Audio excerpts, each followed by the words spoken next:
یہ حکومت اتنی ان پاپولر ہے کہ پیپلز پارٹی جو کہ ان کی اتحادی ہے وہ اس پارٹی کے ووٹوں سے یہ حکومت کھڑی ہے، اس کے باوجود پیپلز پارٹی اس حکومت کی کابینہ میں شامل ہونے سے گریز کر رہی ہے اور مسلسل گریز کیے جا رہی ہے، اور ابھی مجھے لگتا ہے کہ فی الحال آنے والے کافی عرصے تک پیپلز پارٹی گریز کی پالیسی ہی اختیار کرے گی۔ گریز ہی کرے گی، بالکل ٹھیک ہے۔ پاکستان کی سیاست کے حوالے سے ہم نے بات کی، لیکن پاکستان کی سیاست میں ایک اور نیا آئیڈیا انجیکٹ ہو گیا ہے، آپ اس کو کہیں کہ سامنے آیا ہے، انٹروڈیوس کرایا جا رہا ہے، وہ ہے ایبراہم اکارڈ کے نام سے۔ ایبراہم اکارڈ وہ معاہدے جن کے حوالے سے ہم نے پروگرام کے آغاز میں آپ کو بتایا۔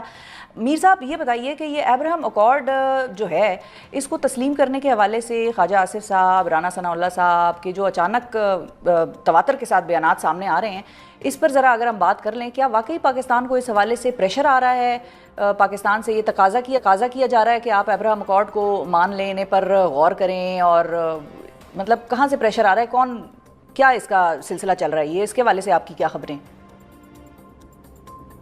دیکھیں، یہ ایبراہم اکارڈ جو ہے نا، یہ اس وقت یہ بات شروع ہوئی تھی جب ٹرمپ صاحب کا پہلا دور صدارت تھا، جب پہلی دفعہ وہ امریکہ کے صدر تھے، تو اس زمانے میں یہ بات چیت شروع ہوئی تھی۔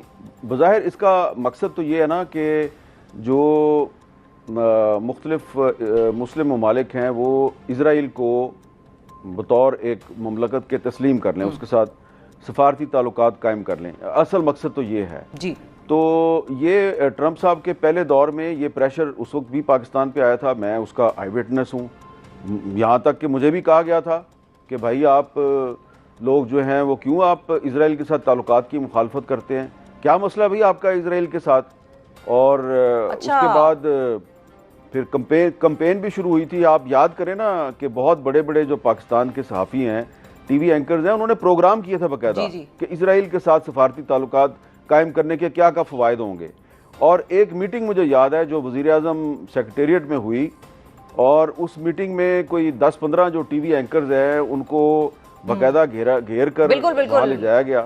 میں بھی یہ یاد ہے، اور میر صاحب آپ کا ایک سٹانس بھی تھا، بالکل آپ کا ایک سٹانس بھی تھا، بڑی اسٹرانگ پوزیشن تھی جو آپ نے اس وقت لی تھی، اور آپ نے یہ بھی بتایا تھا، اپنے پروگرامز میں بھی ذکر کیا تھا، کالمز میں بھی لکھا تھا کہ اس وقت کی حکومت جو خان ایڈمنسٹریشن تھی اس پہ بھی پریشر آیا تھا اور خان صاحب نے انکار کیا تھا، یہ بھی خبر آپ کی تھی۔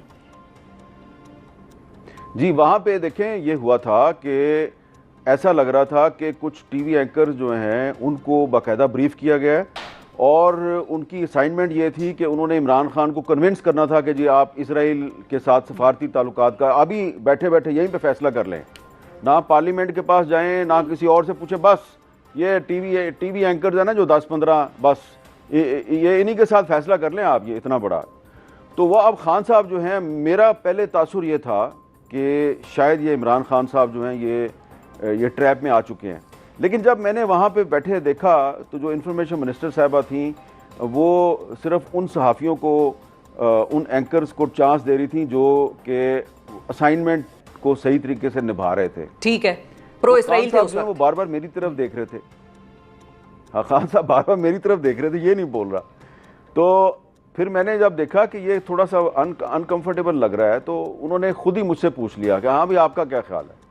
تو میں نے ان سے سیدھی سی بات، میں نے کہا آپ بڑے لیڈر ہیں یا یہ جس کی تصویر اوپر لگی ہوئی ہے یہ بڑا لیڈر ہے؟ انہوں نے اوپر دیکھا، انہوں نے کہا ہاں قائد اعظم محمد علی جناب میرا لیڈر ہے، یہ مجھ سے بڑا ہے۔ تو میں نے کہا پھر خان صاحب کیا قائد اعظم کے پاکستان میں وہ پالیسی نہیں ہونی چاہیے جو قائد اعظم کی پالیسی ہے؟ تو خان صاحب نے اس طرح ہاتھ پہ ہاتھ مارا، انہوں نے کہا بس ڈن ہو گیا، جو قائد اعظم کی پالیسی ہے اسرائیل کے بارے میں وہی پالیسی چلے گی پاکستان میں۔ اچھا جی، اس کے بعد میٹنگ فوراً چند منٹ کے اندر جو ہے اس کو ختم کر دیا گیا، اور جب میں وزیر اعظم سیکریٹریٹ سے باہر نکلا، گاڑی میں دفتر کی طرف آ رہا تھا، مجھے فون آنے شروع ہو گئے بڑے طاقتور لوگوں کے۔ انہوں نے کہا یہ کیا کیا آپ نے؟ یہ آپ نے پرائم منسٹر کو یہ کیا کہنے کی ضرورت تھی کہ قائد اعظم کی پالیسی چلے گی؟ کوئی ٹکر نہیں چلے گا، کوئی خبر نہیں چلے گی، بس بتا دیا آپ کو۔ اچھا، اب آپ بتائیں کہ محمد میر صاحب جو ہیں ان کا قصور یہ تھا کہ انہوں نے وزیر اعظم پاکستان کو یہ بتایا کہ بانی پاکستان کی اسرائیل کے بارے میں کیا پالیسی ہے۔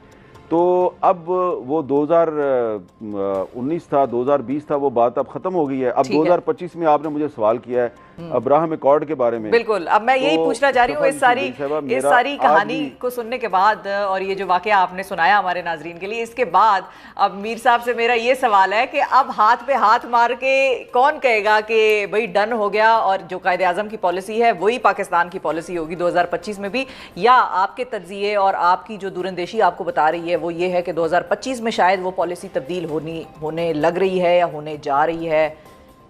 یہ اب سوال بنتا ہے. میرا خیال ہے کہ اتنا آسان نہیں ہے. شہباز شریف صاحب اور اسحاق ڈار صاحب جو ہیں وہ اتنی آسانی سے ابراہم ایکارڈ جو ہے اس میں شامل نہیں ہو سکتے, اور جتنا میں جانتا ہوں پاکستان کے عوام کو کہ پاکستان کے عوام بہت سے معاملات پہ جو ہے وہ گھروں میں بیٹھے رہتے ہیں. وہ کہتا ہے اچھا پٹرول مہنگا ہو گیا, چلو کوئی بات نہیں یار, اچھا گیس بھی مہنگی ہو گئی ہے, او ہو ہر چیز ہی مہنگی ہو گئی ہے تو کوئی بات نہیں, باہر نکلنے کا کیا فائدہ ہے. لیکن یہ کچھ 2-3 معاملات ایسے ہیں, ایک کشمیر ہے اور ایک فلسطین ہے, یہ آپ کی کیمسٹری میں شامل ہیں. دیکھیں یہ جو ابراہم ایکارڈ ہے نا, اس کے حوالے سے ایک میں بڑی ہی امپورٹنٹ ہسٹوریکل چیز آپ کو بتانا چاہتا ہوں. جی, پاکستان کا خواب دیکھا تھا علامہ اقبال نے.